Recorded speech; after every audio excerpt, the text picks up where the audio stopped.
Setelah kami mendengar, kami rindu menjadi pelaku firman. Dalam nama Tuhan Yesus, kita yang siap mendengarkan firman Tuhan, sama-sama saya katakan amin. Silakan duduk Bapak Ibu, saudara-saudariku yang terkasih. Selamat pagi, shalom. Sekali lagi saya mau mengatakan selamat pagi, shalom. Saya percaya kita boleh ada sampai hari ini berkumpul bersama-sama beribadah, masih sehat, masih diberikan nafas kehidupan, semua karena kemurahan Tuhan. Amin. Ada amin.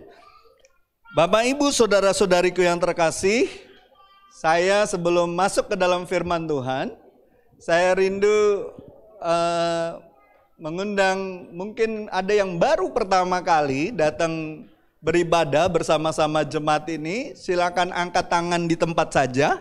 Yang baru pertama kali. Ya, ada beberapa orang. Nanti boleh silakan kenalan. Ya, di rumah Tuhan tidak ada orang asing. Di rumah Tuhan kita semua keluarga Allah. Dari segala suku, bangsa dan bahasa, kita adalah keluarganya Tuhan. Amin. Tidak peduli yang hitam, yang putih, yang kuning, yang merah sekalipun, warna kulitnya, kita semua adalah saudara di dalam Tuhan. Amin. Minggu lalu saya membagikan tentang gereja, sel, dan pemuritan yang terambil dari Matius 28, 18 sampai 20. Saudara masih ingat minggu lalu saya bagikan apa?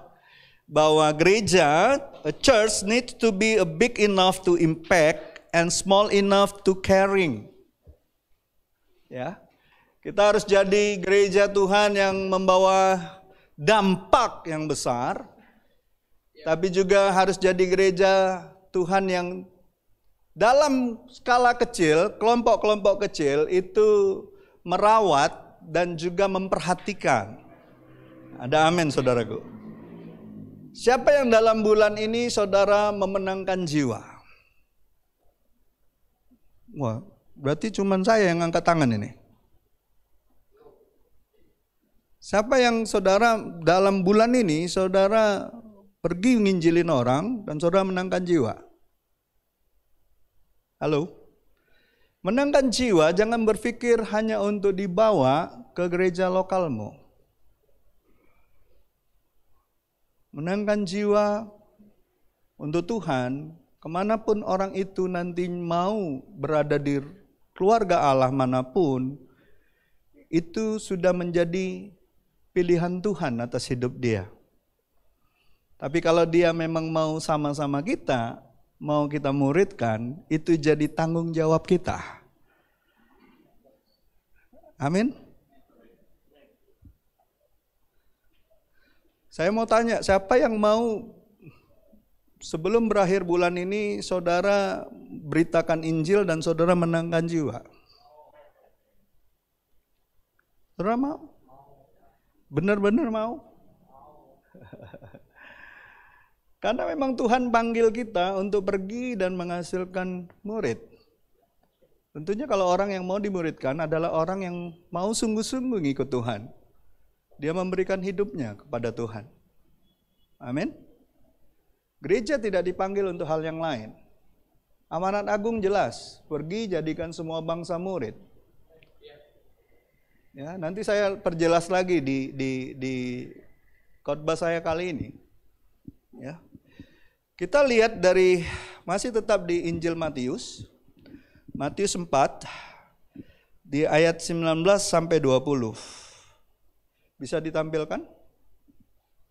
Ini saudara tahu nggak peristiwanya lagi ngapain ini?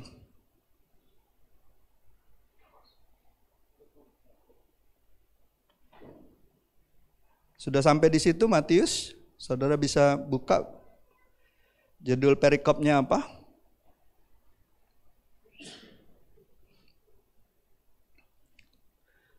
Matius 4 ayat 19 sampai 20. Yesus memanggil murid-murid. Halo? Yesus memanggil murid-murid yang pertama. Yesus nggak nyari pengikut. Yesus cari murid. Bilang sama sebelahmu, Yesus cari murid. Bukan cari pengikut. Ini serius. Halo? Ini serius. Yesus cari murid, Yesus nggak cari pengikut saja. Kalau dia nyari pengikut saja, dia pasti senang dengan ribuan orang yang ngikutin dia. Tapi Yesus fokusnya sama murid. Dia habiskan waktunya selama dia pelayanan bersama-sama dengan murid-muridnya. Setiap hari. Halo? Ya. Kita baca saja, karena ayatnya ini cukup singkat, tapi nanti fokusnya di ayat 19 sampai 20 itu. Saya bacakan dengan cepat ayat genap, saudara baca ayat ganjil. Demikian firman Tuhan. Dan ketika Yesus sedang berjalan menyusur danau Galilea, ia melihat dua orang bersaudara, yaitu Simon yang disebut Petrus dan Andreas, saudaranya. Mereka sedang menebarkan jala di danau, sebab mereka penjala ikan. Yesus berkata kepada mereka, "Mari, ikutlah aku, dan kamu akan kujadikan penjala manusia." Lalu mereka pun segera, ada kata apa? Segera meninggalkan jalannya dan mengikut dia.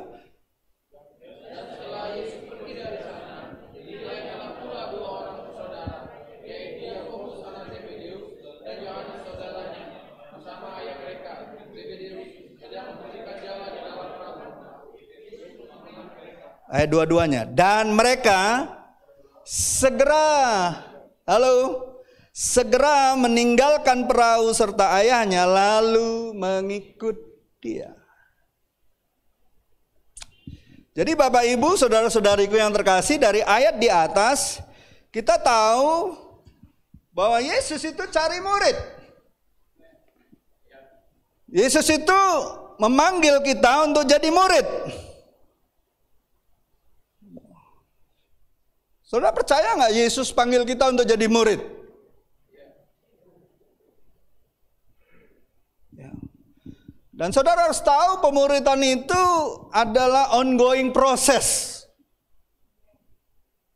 Yang artinya, perhatikan baik-baik, artinya menolong seseorang untuk mengikut Yesus, to follow, kan Yesus bilang gini kan, ikut aku.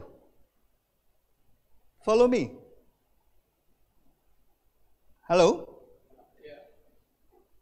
Lalu bersekutu dengan orang-orang percaya yang lain. Fellowship. Setelah Simon kan, dan saudaranya, dia ketemu lagi kan, orang lain. Dan dia ajak untuk follow dia, dan sekaligus bersekutu dengan murid-murid yang dia panggil. Dan akhirnya apa dikatakan? Mari ikutlah aku dan kamu akan kujadikan penjala manusia. Menjadi penjala manusia. Fisherman. Menjadi penjala manusia.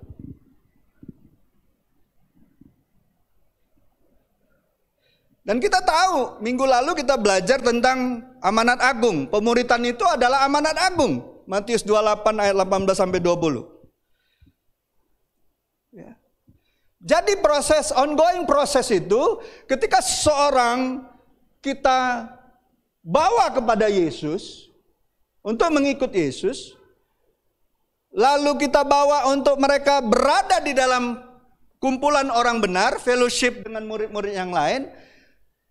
Apakah berhenti sampai di situ prosesnya? Di tengah situ? Cukup dengan dia berada di kumpulan orang percaya? Tidak. Ya. Nggak cukup. Dia harus diajarkan dan dilatih untuk menjadi penjala manusia. Makanya di jemaat ini, kalau saudara sudah menerima Yesus sebagai Tuhan dan Juru Selamat, saudara mau sungguh-sungguh ngikut Yesus, maka orang yang lebih dewasa rohani, para pemimpin di sini akan memastikan saudara untuk diajar, untuk dilatih, menjangkau jiwa.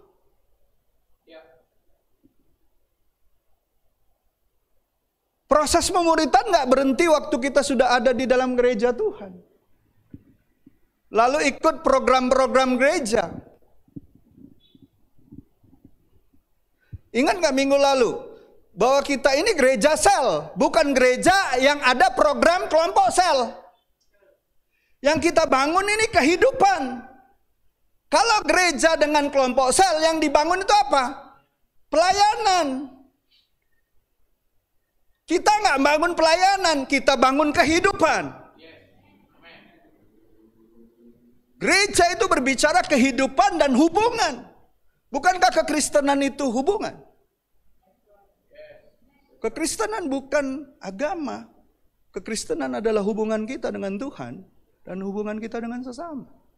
Makanya selama pandemi ini banyak orang ngakunya Kristen, tapi dia sebenarnya sedang undur dari kehidupan kekristenannya. Karena nggak ada hubungan lagi. Nggak pernah lagi kumpul ketemu, nggak pernah lagi kontak-kontakan, nggak pernah lagi ikut ibadah-ibadah baik yang ada di Zoom ataupun yang ada di gereja lokal ataupun di tempat onsite. Ujungnya apa? Undur. Nggak ngalamin proses hubungan makin dekat, hubungan makin intim satu dengan yang lain. Dan jangan heran kalau orang-orang tersebut akhirnya terhilang kembali ataupun mengikuti jalan dunia kembali.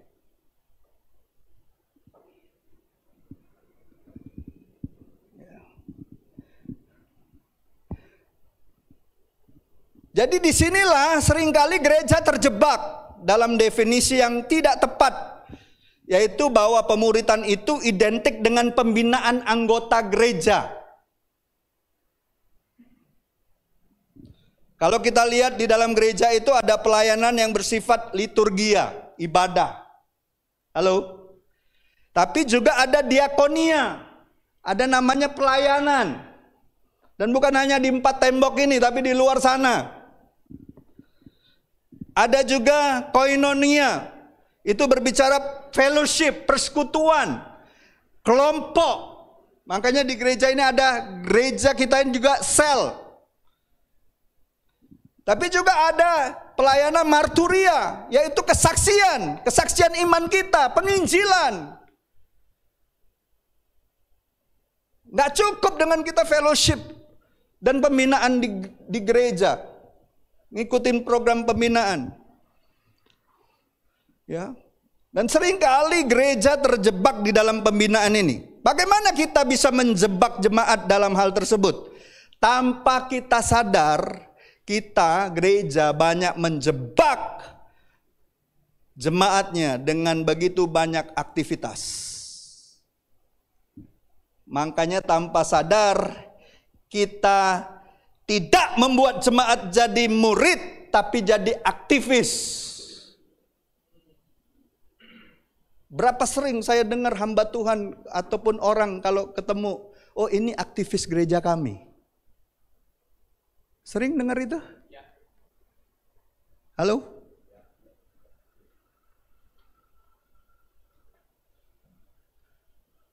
Ada di Matius 28 itu. Pergi jadikan semua bangsa aktivis. Pergi jadikan semua bangsa murid. Murid tadi ingat Yesus bilang apa? Follow, fellowship, and be fisherman. Ya bisalah dibilang 3F. Follow, fellowship, fisherman.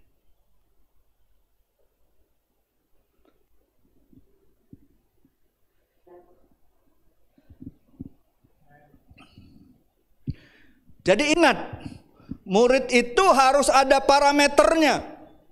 Mengikut Yesus itu apa ukurannya? Ngikut Yesus itu ukurannya apa? Ukuran paling penting ikut Yesus itu apa? Tadi kan ada kata berapa kali kita baca tadi, segera. Orang itu harus dilatih untuk taat kepada Tuhan Yesus. Taat kepada firman-Nya. Kalau sampai orang di gereja tidak dilatih, tidak diajar untuk taat, kamu gak memenuhi standar parameternya Tuhan. Ingat gak berapa minggu lalu saya pernah khotbah Paulus bilang apa? Jangan sampai ketika aku memberitakan Injil, aku sendiri ditolak. Ada kata akarnya ditolak, itu artinya apa? Tidak memenuhi standarnya Tuhan. Saya nggak tahu saudara masih ingat apa enggak itu. Apa parameternya? Apa parameter kita ngikut Tuhan, betul-betul ngikut Tuhan? Taat. Nggak ada ukuran lain, taat.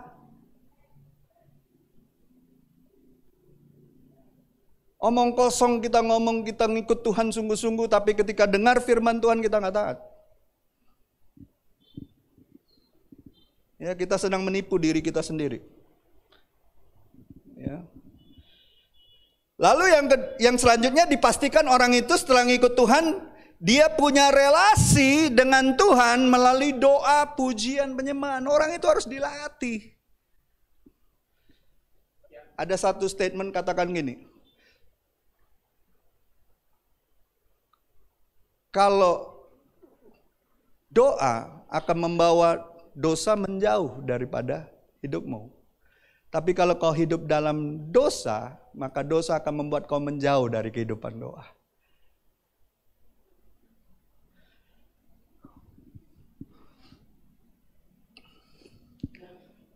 Ajar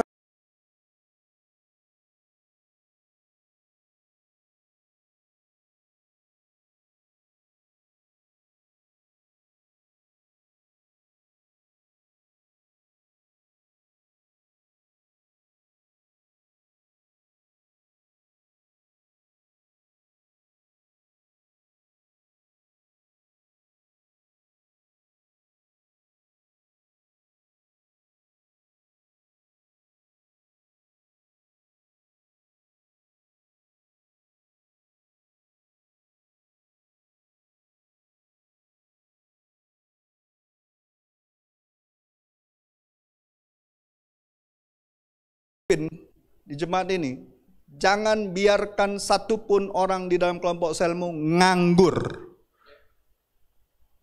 Halo?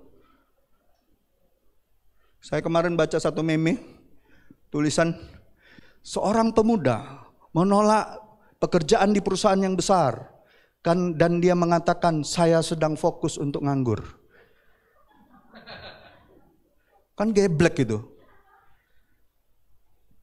Itu bodoh nggak orang kayak gitu? Di gereja Tuhan, bilang sama orang sebelah-sebelahmu, jangan nganggur di rumah Tuhan. Orang nganggur itu pemalas, nggak mau melayani itu pemalas.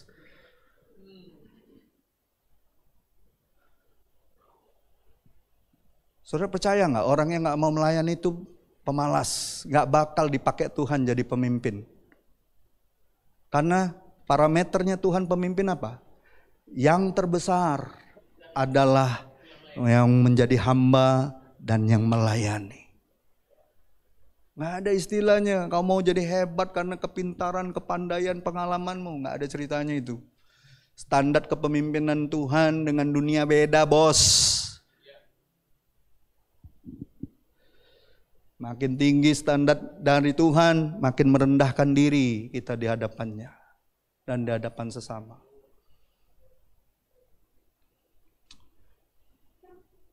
Dan yang terakhir parameternya, dia harus dilatih dan diberdayakan untuk bisa menjangkau jiwa-jiwa yang terhilang. Harus. Saya mau pastikan saudara-saudara yang ada di kelompok sel, kalau saudara nggak pernah dilatih oleh orang-orang di kelompok selmu untuk menjangkau jiwa, kasih tahu saya.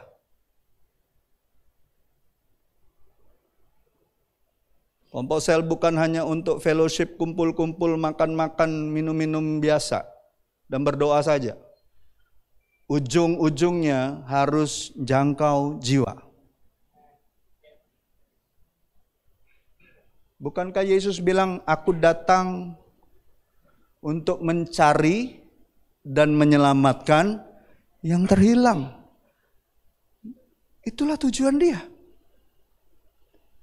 Kalau tujuan hidupmu jadi orang Kristen bukan itu, ada tanda tanya besar sebenarnya kekristenan kita. Ladang sudah menguning, tadi kita nyanyi. Nyanyinya sih kenceng, saya nggak tahu. Hatimu kenceng nggak untuk jiwa-jiwa?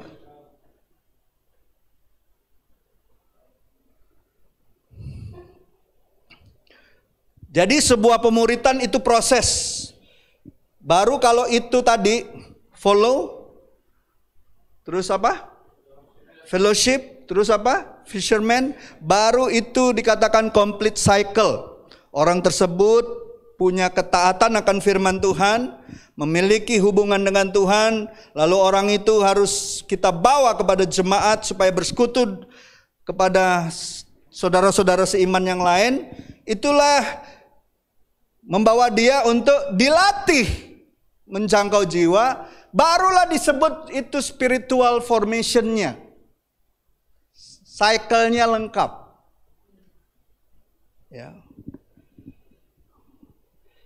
Kenapa dia harus berada, setelah dia percaya Tuhan, harus berada di kumpulan orang percaya dan dilatih, dididik, dibentuk. Supaya apa? Supaya dia tajam di dalam panggilannya. Besi menajamkan besi, manusia menajamkan sesama. Dia harus dibentuk. Waktu dia terima Tuhan, rohnya baru, betul. Tapi karakternya, cara berpikirnya harus diubah, bos. Dan itu butuh proses, digesek, ditajamkan. Ada amin?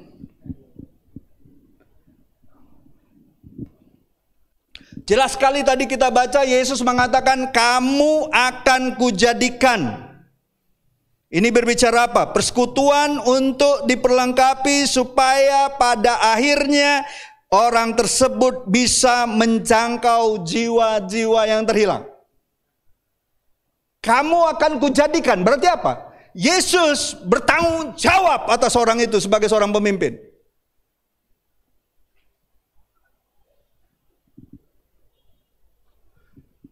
Kalau saya muridkan Alfian dan dia nggak bisa jangkau jiwa, saya bukan pemimpin yang baik sebagai hamba Tuhan. Kalau saya muridin Anes dan dia nggak bisa, sampai hari ini dia nggak pernah menangkan jiwa, saya punya kegagalan dalam hal itu. Karena firman Tuhan jelas sekali. Yesus berani ambil tanggung jawab. Kamu akan kujadikan. Pertanyaannya, Yesus katakan apa sama murid-muridnya? Kalau kamu percaya, kamu akan melakukan perkara-perkara yang lebih besar daripada apa yang aku bisa lakukan. Yesus mengembalakan cuma beberapa ratus orang. Petrus sekali khotbah 3.000 orang bertobat. Dan tanggung jawabnya lebih besar. Siapa yang mau percaya saudara mau dipakai Tuhan untuk menjadikan banyak orang penjala-penjala manusia? Amin. Kita harus kembali kepada panggilan Tuhan yang sesungguhnya. Ya. Orang-orang yang mengikut Yesus tidak hanya dilatih oleh Tuhan, tapi juga diberdayakan untuk menjangkau jiwa-jiwa. Namun sayang banyak gereja tidak melakukan apa yang sudah dilakukan oleh Yesus dalam pemuritan. Mereka hanya memperlengkapi orang-orang percaya dengan begitu banyak aktivitas dan pengetahuan, tapi tidak diberdayakan untuk menjangkau, untuk pergi dan menjangkau jiwa.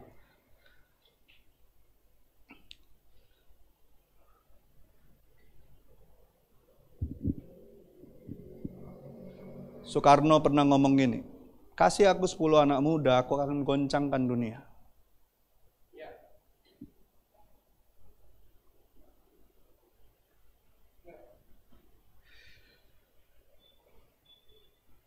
Saudara percaya nggak?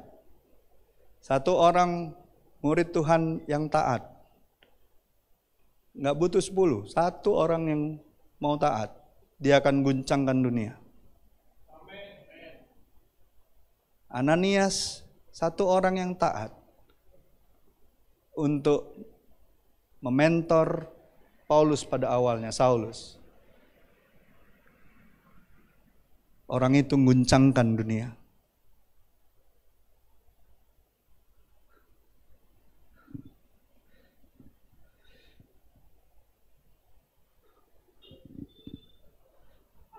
Kalau orang cuman banyak aktivitas di gereja, diperlengkapi dengan pendalaman-pendalaman Alkitab, banyak ilmunya, tapi nggak pernah turun gunung, nggak pernah menjangkau jiwa, itu kalau saya bilang, itu kayak Shaolin Temple.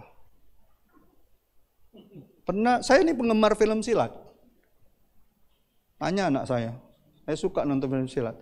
Tapi apa yang dilakukan perguruan-perguruan zaman dulu, kenapa sampai sekarang banyak yang nggak lagi mendunia? Kenapa? Karena kalau di dunia persilatan itu, orang itu ditahan dulu di gunung sampai jago, baru disuruh turun gunung.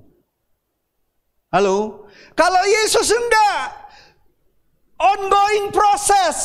Selagi dia muridkan, dia ajarkan, dia ajak sama-sama.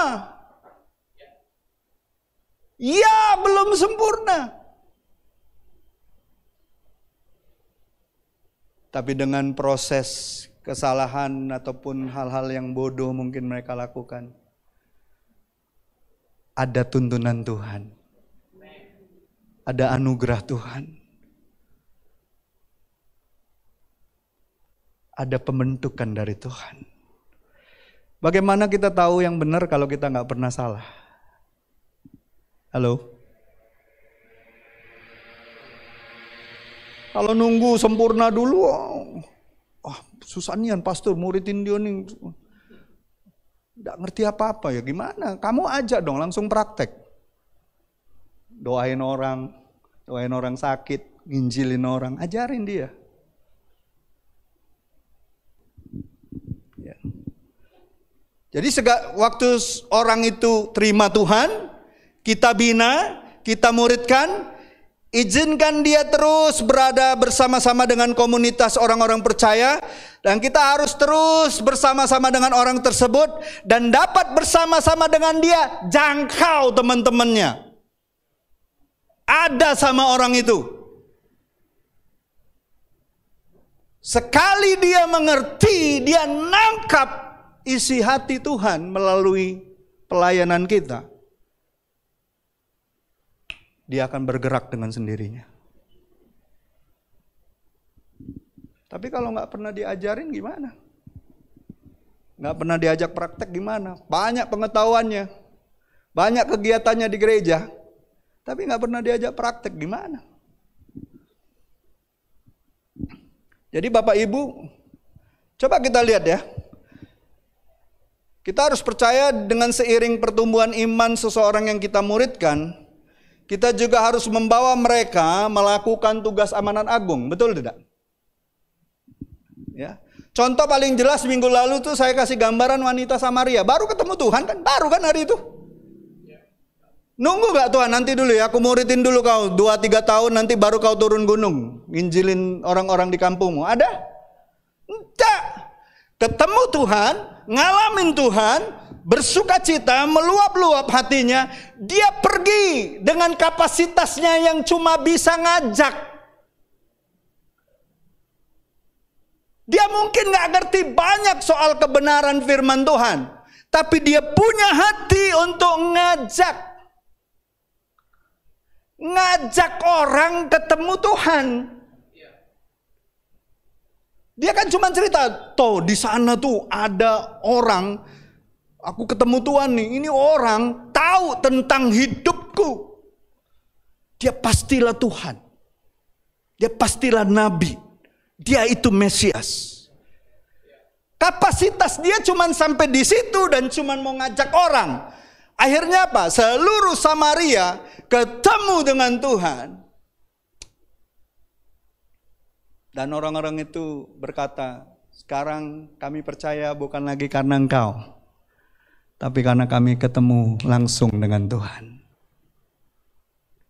Mungkin kapasitasmu cuma ngajak saat baru mengenal Tuhan. Tapi percayalah, yang ngajak, dengan yang membina, dengan yang membawa orang itu kepada Tuhan, upahnya sama.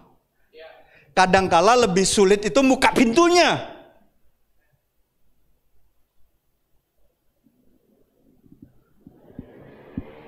Justru ketemu orang damainya ini yang sulit kadangkala. Coba saudara bayangkan ya, Tuhan Yesus tuh ngapain dia, orang Yahudi tuh gak bergaul dengan orang Samaria. Muter, Ibu Irma pernah puter kan videonya, yang film apa, The Chosen ya. Kan harusnya kalau orang Yahudi tuh muter dia, kalau lihat petanya. Tapi dia langsung masuk ke daerah Samaria. Hanya untuk ketemu wanita Samaria ini. Artinya apa? Pemuritan itu ongoing proses, tapi juga ada bayar harga. Berarti dia siap, Yesus siap untuk dianiaya sekalipun. Tapi karena dia bilang kan, waktu murid-muridnya bilang, dia kayaknya sudah kenyang ya, dia dapat roti dari mana ya makan. Yesus katakan, makananku adalah melakukan kehendak Bapa. Saudara harus tahu pemuritan itu, menjangkau jiwa itu adalah kehendak Bapa. Dan itulah makanan kita yang kekal. Kau makan sebanyak apapun besok sudah lapar lagi. Tapi kalau kau makan makanan yang dari Tuhan, melakukan kehendak Bapa, kau akan dipuaskan. Ada rasa puas yang lebih dari Tuhan. Jadi Bapak Ibu, saudara-saudariku yang terkasih, pertanyaan penting saat ini, mengapa banyak gereja tidak melakukan pemuritan? Saya seringkali ketemu beberapa hamba Tuhan yang punya penafsiran yang kurang pas berkenaan tentang amanat agung Yesus Kristus di Matius 28 itu. Mereka banyak menafsirkan 4 hal yang ada di situ.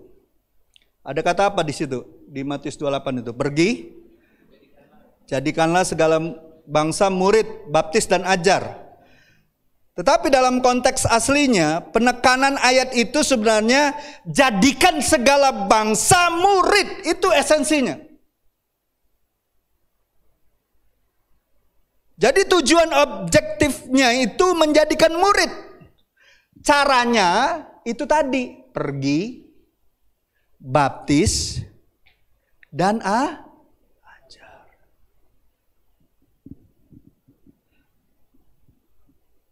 Jadi waktu kita pergi, waktu kita dapat jiwa dan kita injili dia bertobat, kita baptis, kita ajar mereka.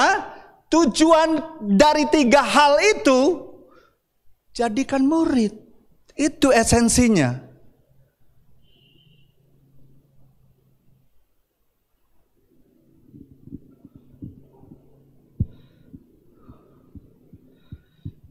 Saya punya pendapat bahwa sekarang gereja hanya punya 2 pilihan, yaitu menjadi gereja yang menghasilkan murid sebagai output, atau gereja yang punya program pemuritan. Dan saya mau kasih tahu, ini 2 hal yang berbeda. Karena kalau gereja dengan program pemuritan, outputnya apa? Gereja dengan program pemuritan, outputnya apa? Program. Halo.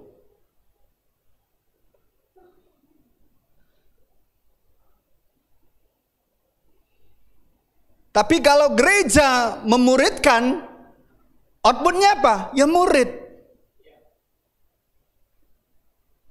Bukan program. Kenapa saya berani katakan itu? Saya uji ya. Mau nggak saya uji? Mau nggak saya uji? Tapi cepat ya, jawabnya harus cepat ya. Saya uji ya. Kalau saya nyebut satu brand, saudara harus tahu outputnya apa. Apa yang paling terkenal hasil dari brand itu? Starbucks, Jisamsu, Johnny Walker, Pak. Minuman, Nike,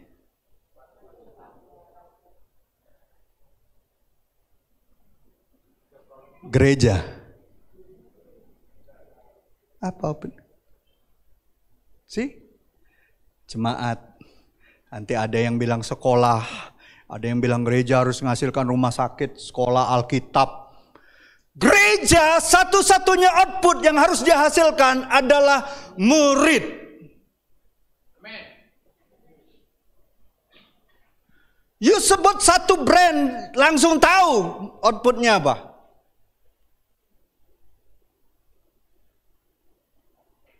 Tapi kalau saya tanya banyak hamba Tuhan, gereja itu harusnya ngasilin apa? Oh, harus ada sekolah, harus ada ini. Salah nggak itu? Enggak juga sih sebenarnya. Tapi kalau itu fokusnya, dia nggak lakukan amanat agung.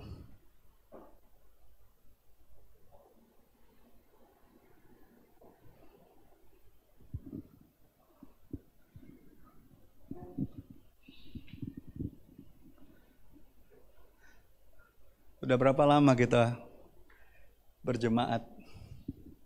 Udah berapa lama jadi orang Kristen? Apa yang kau hasilkan selama kau jadi orang Kristen? Mau ngasilin apa kita? Gereja ini mau ngasilin apa?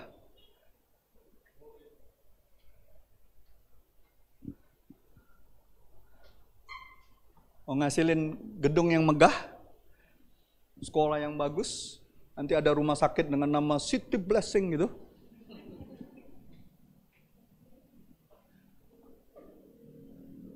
Saya cuma mau pastikan, kita ngikut Tuhan, kita bergereja, output kita menghasilkan murid.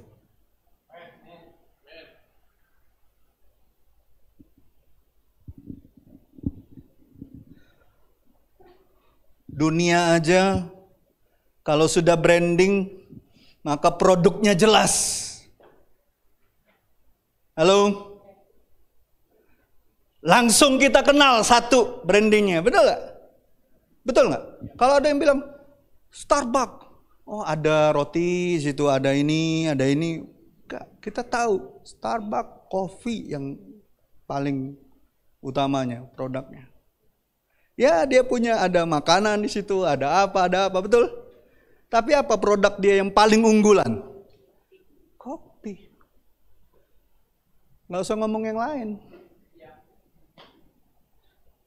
Kalau orang ke Starbucks, ada es krim rasa stroberi di sini, kelapuk katanya.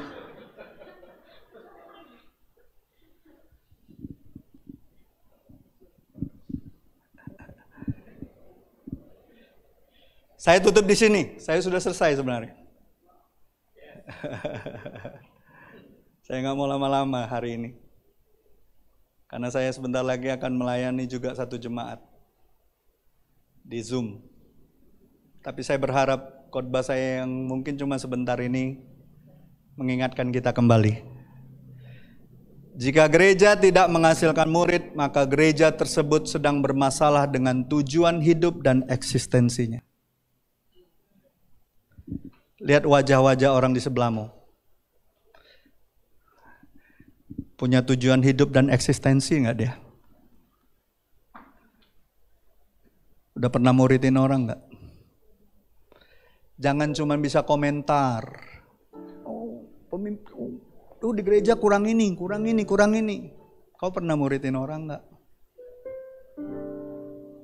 Kau tahu nggak hidup Tuhan 3,5 tahun pelayanan menghabiskan waktu dan hidupnya hanya untuk memastikan orang yang mengikut dia jadi murid. Dan ujungnya pada akhirnya setelah mereka jadi murid, mereka menjadi pemimpin-pemimpin yang mengguncangkan dunia. Nggak mungkin kita bicara soal kepemimpinan di gereja kalau orang itu tidak pernah dimuridkan. Omong kosong. Mau dipelengkapi dengan banyak aktivitas kegiatan apa, kalau dia nggak pernah jadi murid dan pernah memuridkan orang, dia nggak tahu bagaimana proses hidup.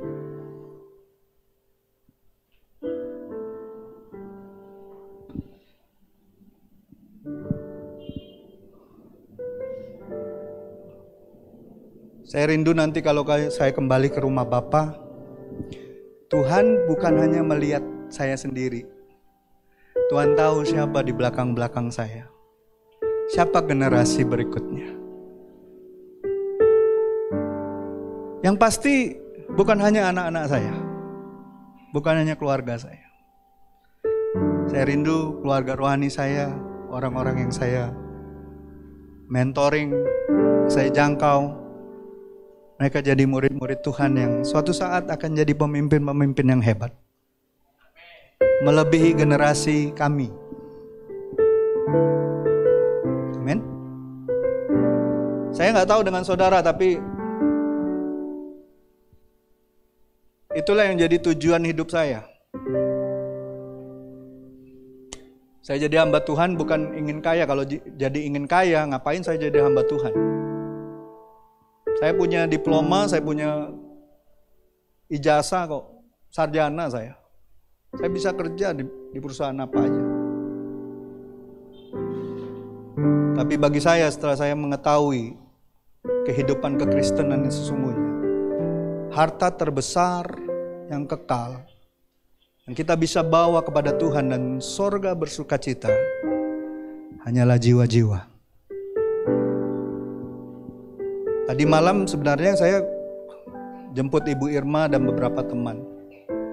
Tapi tiba-tiba ada satu acara di satu tempat. Ketemu dengan banyak orang.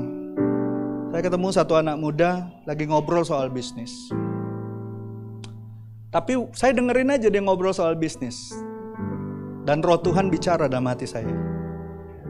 Anak muda ini butuh aku, kata Tuhan. Saya cuma dengerin keluh kesah dia soal berbisnis, soal nyambung ke kehidupan keluarganya. Dan saya tahu orang ini penuh dengan luka batin. Dia sudah coba semua agama dia pernah ikuti. Lalu saya permisi sama orang yang sedang ngobrol sama dia. Saya cuma bilang gini.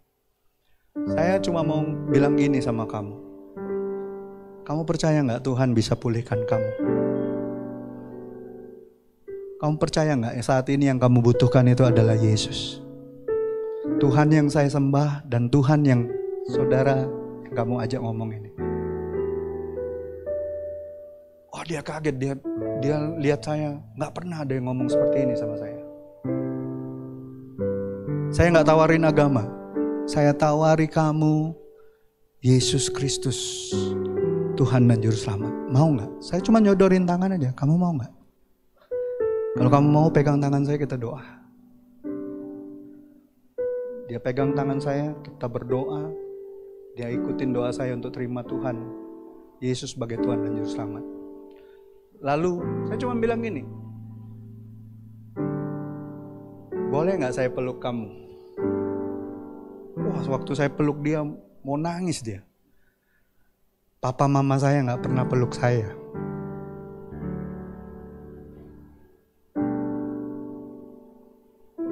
Baru kali ini saya dipeluk orang dewasa. Dan saya merasakan hati saya lega. Saudara tahu di luar sana banyak orang-orang yang butuh kasih Tuhan.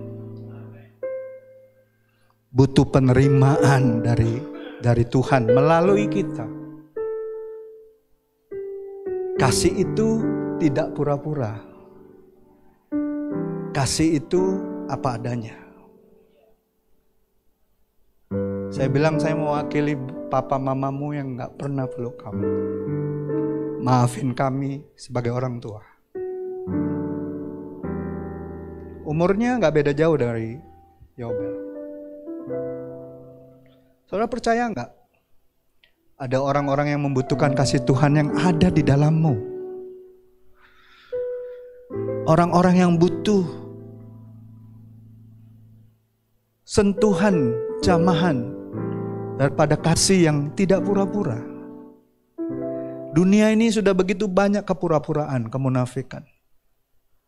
Mari kita jadi gereja Tuhan yang apa adanya. Amin. Amin. Mari kita